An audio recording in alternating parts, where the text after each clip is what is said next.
Now this third question is, we need to evaluate this integral which is I, and this is from 0 to infinite 1 plus x square to the power minus m plus 1 into dx, where m is a natural number. So in this question what we'll do is we'll let x as tan theta, then dx simply will be secant square theta d theta. We can write this integral as, now when x is 0, theta is 0. So integral from 0 to pi by 2. Now 1 plus tan square theta is secant square theta. So it will be secant square theta to the power minus m plus 1 into secant square theta d theta. So we'll write this as 0 to pi by 2. Now secant square and secant to the power minus 2 will cancel.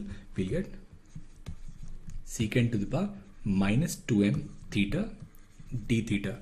Now reciprocal of secant theta is cos theta. So this integral is actually integral of cos function, which is from 0 to pi by 2 cos to the power 2m theta into d theta. Now this is a very standard integral in reduction formula. So we know that Wallis formula is this integral from 0 to pi by 2 sin to the power nx dx is equal to 0 to pi by 2 cos to the power nx dx, and this is equal to, now this is n minus 1, n minus 2, n minus 3, and it will continue, and this is pi by 2 when n is even, and it is 1 when n is odd. Now in this case it is an even power. So if we'll use Wallis formula, we can write Im as 2m, and it will be 2m minus 1, and then 2m minus 2, 2m minus 3, and it will continue up to 2, 1, and I0, which is pi by 2.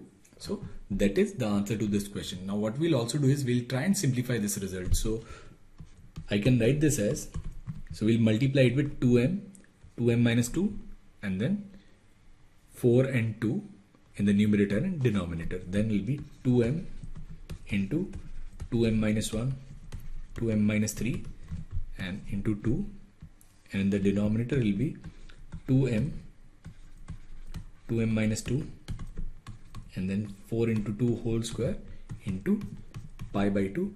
Now in the numerator it is nothing but it is factorial 2m. So we can write this as factorial 2m, and then in the denominator we can take this 2 out from every expression. So it will be 2 into 2 into 2 m times. So there will be 2 to the power m, and 2 to the power m square will be 2 to the power of 2m, and then we have m minus 1, m minus 2, and then 3 to 1, which is nothing but factorial m. So it will be simply factorial m square into pi by 2. So answer to this question is factorial 2m upon 2 to the power 2m factorial m square into pi by 2.